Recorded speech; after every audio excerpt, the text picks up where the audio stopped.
Louvamos ao Senhor nessa noite, por estarmos aqui na casa dEle, e agradecemos a Ele porque estamos expondo o texto de Êxodo, um texto tão importante para a nossa vida, porque nós estamos de saída, estamos no Êxodo.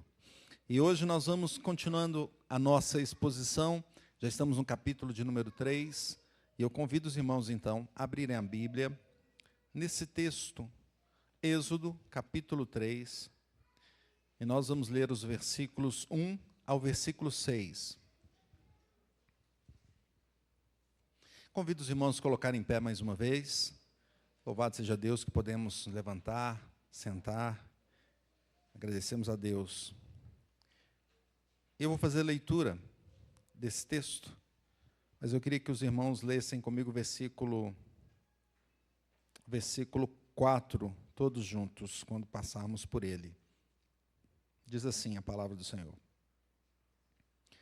Apacentava Moisés o rebanho de Jetro, seu sogro, sacerdote de Midian, e levando o rebanho para o lado ocidental do deserto, chegou ao monte de Deus, a Horebe. Apareceu-lhe o anjo do Senhor numa chama de fogo, no meio de uma sarça. Moisés olhou, e eis que a sarça ardia no fogo, e a sarça não se consumia.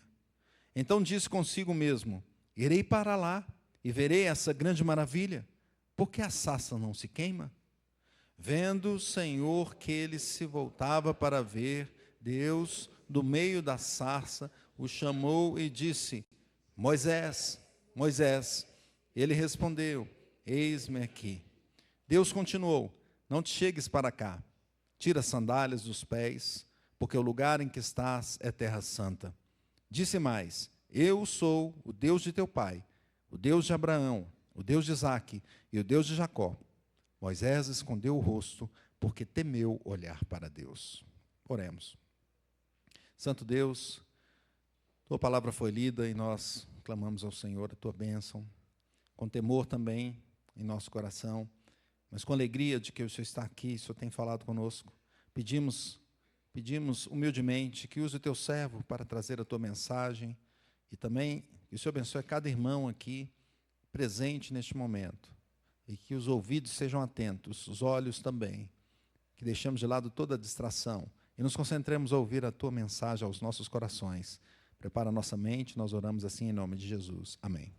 A igreja pode assentar.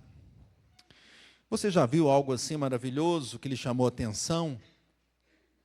Hoje, a tecnologia permite muita coisa que chama atenção, talvez isso até seja muito normal, né? Os efeitos especiais, a inteligência artificial mesmo faz muita coisa que a gente não conseguiria ver aos olhos naturais. Mas aqui no caso de Moisés, não foi um efeito especial de Hollywood ou da inteligência artificial, foi mesmo real o que aconteceu diante dele. Nós percebemos que Êxodo é uma caminhada, é uma saída. Êxodo foi uma mudança de Gênesis, onde o povo estava ali, o povo de Israel estava no Egito, e agora mudou o faraó, e a mudança de faraó trouxe ali opressão para o povo. Eles começaram a sofrer porque eles se multiplicaram muito, não é? Entraram lá 70 pessoas, e de repente, né, passaram-se ali 400 anos, tinha milhões. E o faraó ficou preocupado e falou: olha, esse povo aí vai ser contra nós, vai ser nosso inimigo. E ele se levantou, oprimiu o povo, mas tudo que ele fazia para a opressão daquele povo, o povo de Israel, acontecia o contrário. Eles continuavam crescendo e se fortalecendo, até que chegou o momento, ele falou: olha, então vamos fazer o seguinte, matem todas as crianças, joguem no Nilo. E deu essa ordem para todo o povo, os egípcios. E Moisés nasceu nesse período. A mãe dele, então, preocupada, viu que ele era bonito, né? Falou: tem que manter essa criança muito bonita. Tentou ali segurar, mas não dá, né? Quem consegue segurar uma criança sem fazer barulho? Difícil, né? A criança rapidamente está ali, né, chorando e tal, e os que estavam do lado, tem alguma coisa errada nessa casa. E ela fez o seguinte, colocou então Moisés colocou a criança ali no cesto e colocou no rio, só que no cesto, numa arca, pequena arca. E a princesa, então, achou e o chamou de Moisés, tirado do rio. E Moisés ficou ali um tempo, então, aí ela voltou, né, a mãe dela, a mãe de Moisés, pela graça de Deus, cuidou dele, porque a princesa, com a irmã de Moisés, que estava ali, falou, quer que eu chame alguém para cuidar? Quero, chame lá. E ela chamou, e a própria mãe cuidou dele durante o período da infância. E depois, então, ele vai para o Egito, e ele fica ali um bom tempo no Egito, aprendendo da cultura do Egito. Mas quando ele já estava na fase adulta, ele teve aqueles 3 conflitos que ele enfrentou e que o levaram a sair do Egito.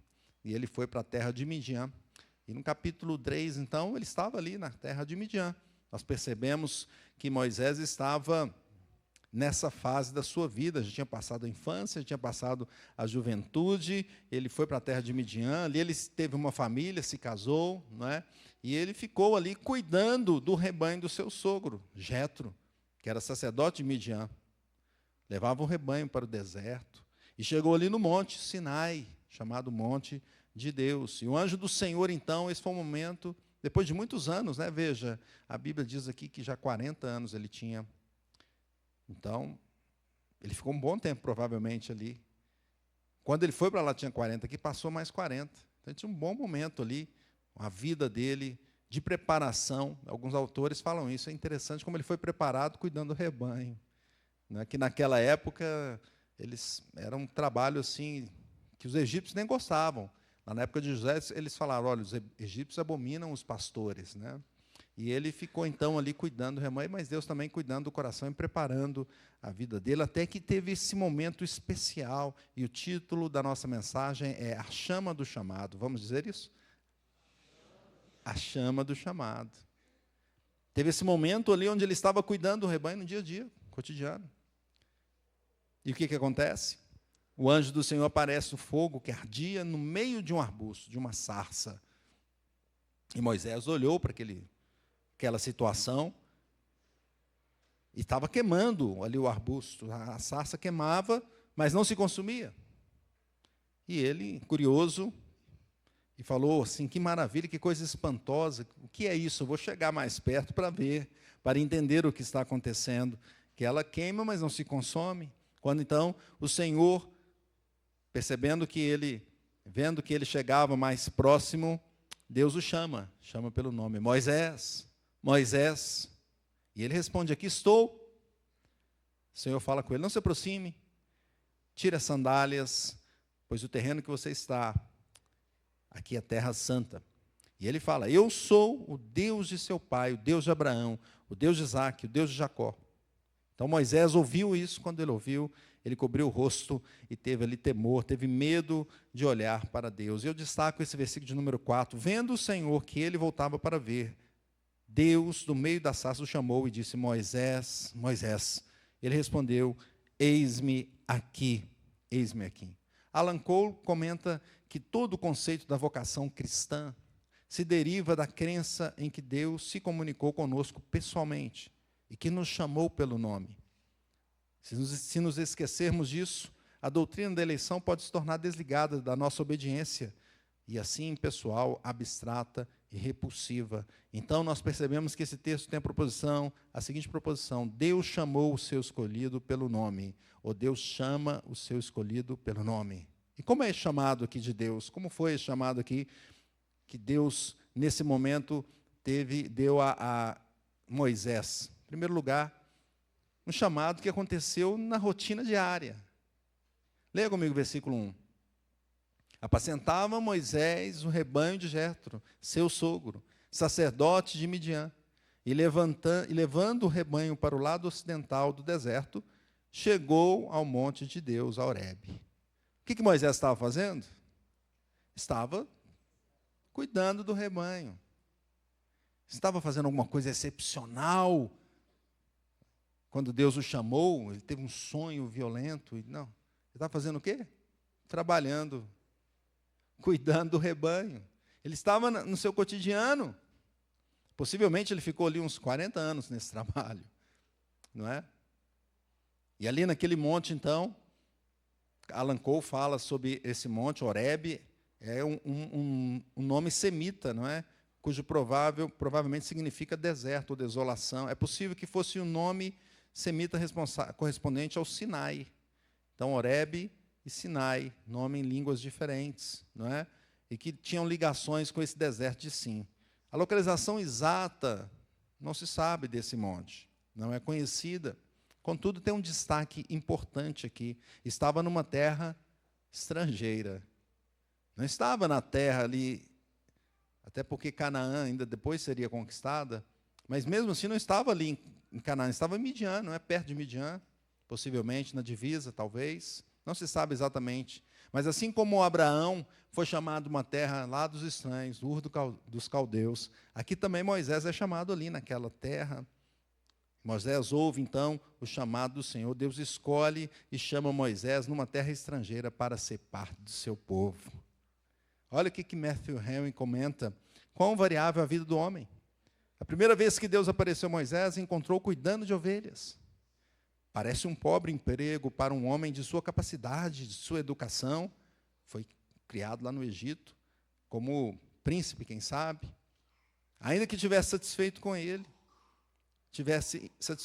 deste modo aprendeu a mansidão nesse trabalho, aprendeu o contentamento nesse trabalho.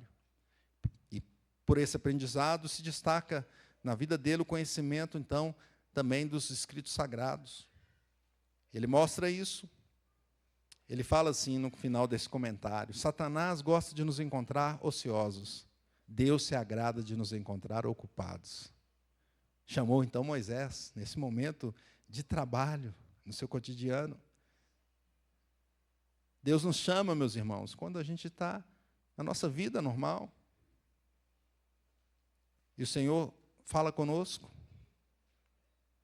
e nos traz para ter uma experiência diferente, uma vida diferente. Romanos diz que, porque se nós, quando inimigos, fomos reconciliados com Deus mediante a morte do seu Filho, muito mais, estando já reconciliados, seremos salvos pela sua vida. Então, nós somos chamados lá na terra estrangeira também. Quando éramos ainda inimigos de Deus, e Deus nos chamou. E Efésios 2,5 também diz: Ele, estando nós mortos em nossos delitos, nos deu vida juntamente com Cristo, pela graça sois salvos. O Senhor vai lá, vamos dizer, na terra estrangeira, e nos chama, no nosso cotidiano, e nos chama para ter uma vida diferente. Em segundo lugar, como foi esse chamado? Esse chamado, ele é um chamado que aquece e que dá vida. Vamos ler o versículo 2 juntos. Diz assim: Apareceu-lhe o anjo do Senhor numa chama de fogo, no meio de uma sarça. Moisés olhou, e eis que a sarça ardia no fogo, e a sarça não se consumia. Moisés ficou curioso com aquilo. O fogo estava ali, queimava, queimava, e a sarça continuava, não se consumia. Um fogo diferente, não é? Um fogo do chamado para a vida, não para a morte. A sarça continuava viva. Não é um fogo que destrói. Não é como o fogo do inferno que vai destruir e consumir eternamente. Apesar que o fogo do inferno é Deus que mandou também para o julgamento. Mas aqui é um fogo diferente. Nós sabemos que o nosso Deus é um fogo consumidor, mas também Ele é um fogo que consome aquelas coisas que não agradam a Deus, que transforma, que purifica. O fogo que queimava diante de Moisés era um fogo de vida, não é? Era um fogo de vida. Queimou e não destruiu. E ele atraiu então Moisés, assim como nos atrai também para a presença dele, para a salvação, para o avivamento.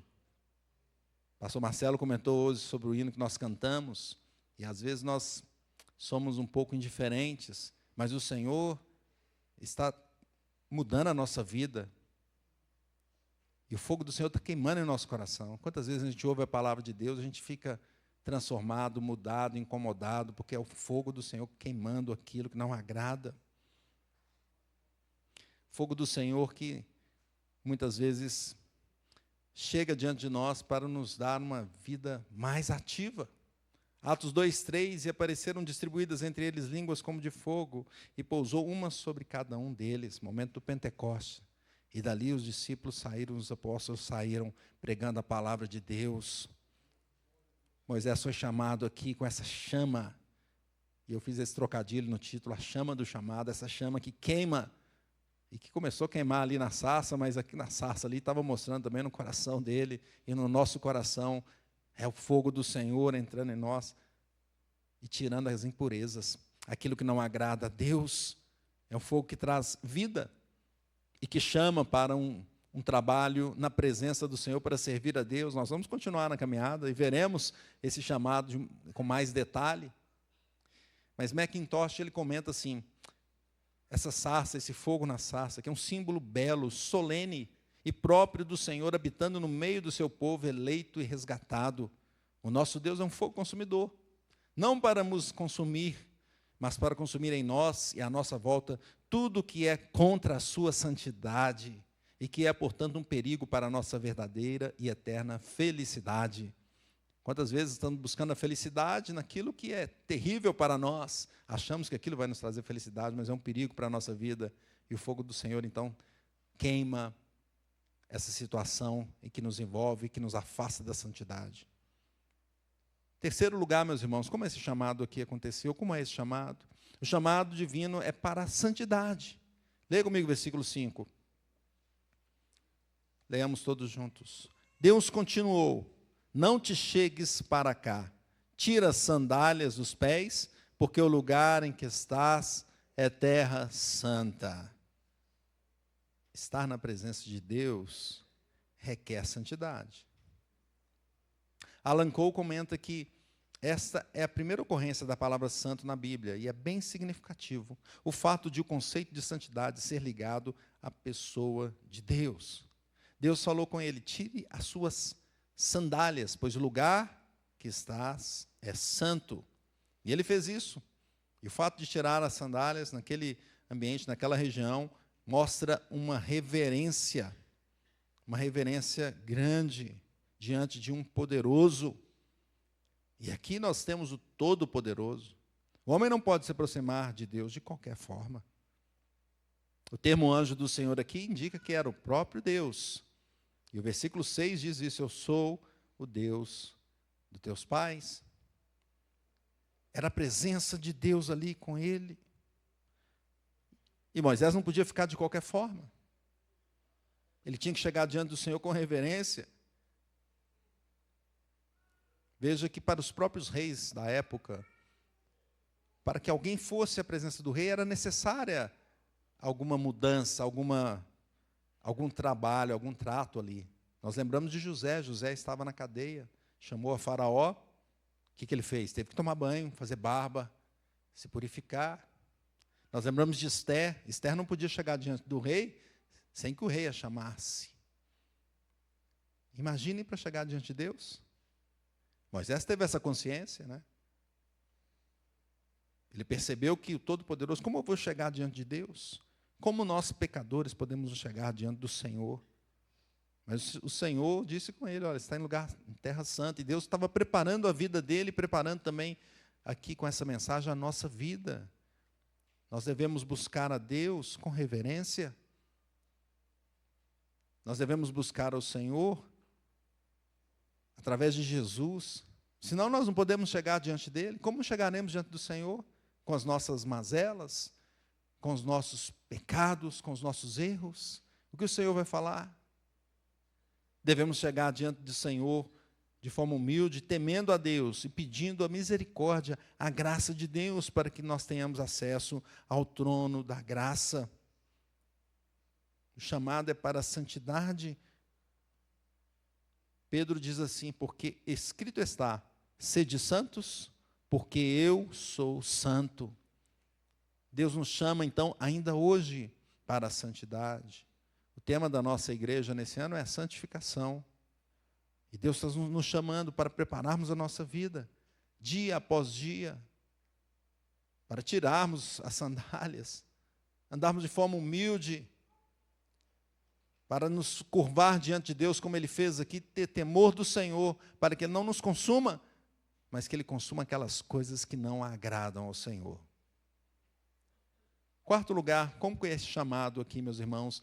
Esse chamado é baseado na aliança eterna. Vamos ler o versículo 6 juntos. Diz assim o versículo 6. Disse mais: eu sou o Deus de teu pai, o Deus de Abraão, o Deus de Isaque e o Deus de Jacó. Moisés escondeu o rosto, porque temeu olhar para Deus. Então, quem estava diante de Moisés era o Deus ali dos patriarcas. E é interessante que ele fala assim: eu sou o Deus de teu pai. Não assim, eu fui. Eu era o Deus de Abraão. Não, eu sou. Ele é. E mais, isso também mostra que existe uma ressurreição, né? Existe uma esperança de vida. Porque Abraão, Isaque e Jacó morreram nessa vida, mas estão no céu, louvado seja o Senhor. E assim também nós temos essa esperança de ressurreição. Veja que Abraão foi chamado lá de Ur dos Caldeus, e Deus fez uma aliança com ele. Prometeu dar-lhe uma grande nação. Esse mesmo Deus chegou a Isaque e manteve a sua aliança, o filho da promessa, que veio de Sara e Abraão quando eles eram velhos.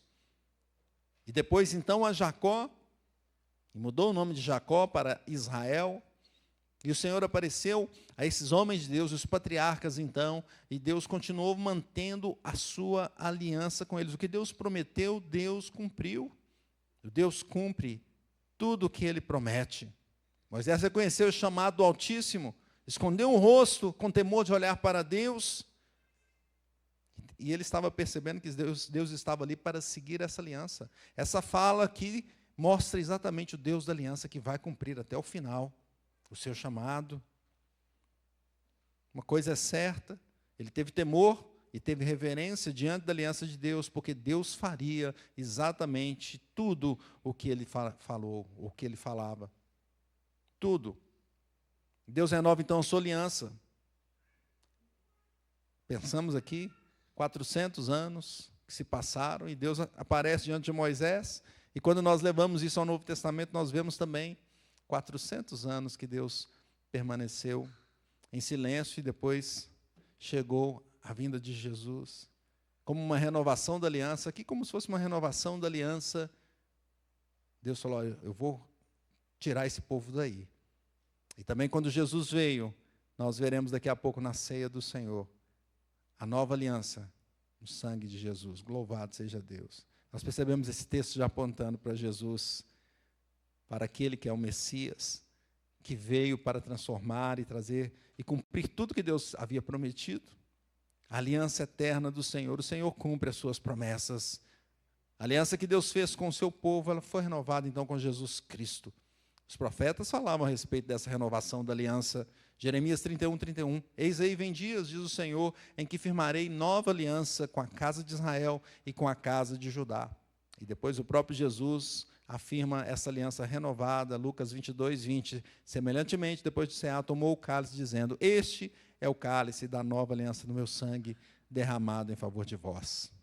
Hoje, então, conhecemos esse chamado do Senhor com mais profundidade, porque temos a palavra diante de nós, a aliança feita com os patriarcas, renovada em Cristo e que chegou até nós, o pacto que Deus tem com a sua igreja.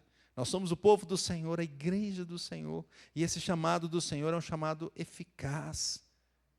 É um chamado eficaz porque o próprio Senhor chamou e Ele cumpre. E Jesus, quando veio, cumpriu toda a lei. Esse chamado, essa aliança, ela vai até o final por causa dos méritos de Cristo, porque Ele mesmo cumpriu, não é por causa do nosso mérito. De fato, se a gente pensar mesmo, esse contrato, essa aliança, nós rasgamos todas as vezes que nós pecamos contra o Senhor, mas Jesus cumpriu toda a lei, louvado seja o Senhor. Então, quando o Senhor chama, é eficaz, vai se realizar. Nós veremos aqui o chamado de Moisés. Vamos ver até algumas. Ele tentou sair aqui. Vamos ver mais à frente um pouquinho. Mas ele foi e cumpriu exatamente o que o Senhor tinha para a vida dele. E assim também é com a sua vida. O Senhor te chamou para ser da igreja do Senhor, servo do Senhor. E o chamado é eficaz. Quem sabe você pode titubear de vez em quando, escapar, mas Deus vai cumprir na sua vida a vontade dele em nome de Jesus. Você foi chamado para servir a Deus. Concluindo, meus irmãos, Deus chama o seu escolhido no meio do cotidiano para ter uma vida ao invés de morte, mesmo com fogo, porque esse fogo que vem ali é um fogo que consome as coisas que atrapalham a nossa comunhão com Deus, para nos levar para a santidade, porque esse chamado é para a santidade, esse chamado é para que a gente participe de uma aliança eterna, não é uma aliança aqui desse mundo, mas uma aliança que vai até a eternidade. Então, como viveremos? Em primeiro lugar, meus irmãos, viveremos ouvindo a voz de Deus. Você tem ouvido a voz de Deus? Você está atento ao que acontece ao seu redor? Ou você está preocupado com as suas atribuições? Moisés estava ali cuidando do rebanho, mas ele estava atento. Ele percebeu Deus chamando ele. Nós estamos atentos à voz de Deus? Ou estamos preocupados só com os nossos negócios? Vamos ouvir a voz do Senhor? Vamos ouvir para andarmos com Ele? Para que sigamos o chamado de Deus para estar na terra santa, para que o fogo do Senhor, então, purifique as nossas vidas. Como viveremos, meus irmãos? Viveremos, então, buscando a santidade, tendo reverência diante de Deus. Não cheguemos diante do Senhor de qualquer forma. Ele é fogo consumidor, pode nos consumir, mas Ele também pode limpar a nossa vida e nos purificar. E Deus vai fazer muitas maravilhas em nossa vida, na sua vida, nessa igreja. Precisamos voltar para Ele, dedicar a nossa vida a Ele. Não podemos apenas continuar cuidando dos nossos empreendimentos, mas devemos fazer a vontade de Deus. O que Deus quer? Que nós façamos a vontade dEle, que nós obedeçamos ao Senhor, que nós sejamos atentos ao que Ele diz, que nós nos voltemos para Ele como Moisés voltou-se para o Senhor. Viveremos assim, buscando a presença de Deus, tirando as nossas sandálias de forma humilde, andando sempre diante da presença do Senhor. Como viveremos, meus irmãos? Nos prostrando diante do Senhor. Quando Deus nos chama, não temos outra atitude a fazer. O que nós vamos fazer? Nos orgulhar? Ser soberbos? Quando Deus nos chama, nós devemos nos humilhar diante dEle. O que nós temos aqui nessa vida é apenas cuidando do que o Senhor nos dá. E sem Ele nada tem sentido. Mas com o Senhor tudo faz sentido. A presença dEle em nossa vida muda tudo. Nos humilhemos diante dEle para ouvir a sua voz. E a sua voz de misericórdia, não de ira, mas de misericórdia, nos chamando para andarmos na sua presença. Buscamos a sua graça, pois não somos merecedores, mas Ele nos amou e nos chamou. E esse chamado é maravilhoso. Somos pecadores diante de Deus, de um Deus santo, santo, santo, que quer também nos santificar. Louvado seja Deus. Portanto, fiquemos atentos à voz do Senhor, ouvindo o que Ele diz, andando conforme a sua vontade, pois Ele nos chama pelo nome, para nos avivar, para nos fazer aquilo que Ele quer, fazer de nós aquilo que Ele quer, conforme a sua santa e boa vontade. Chamado de Deus para você hoje também não é um efeito especial, é real. É um chamado para você andar na presença do Senhor. Vamos orar?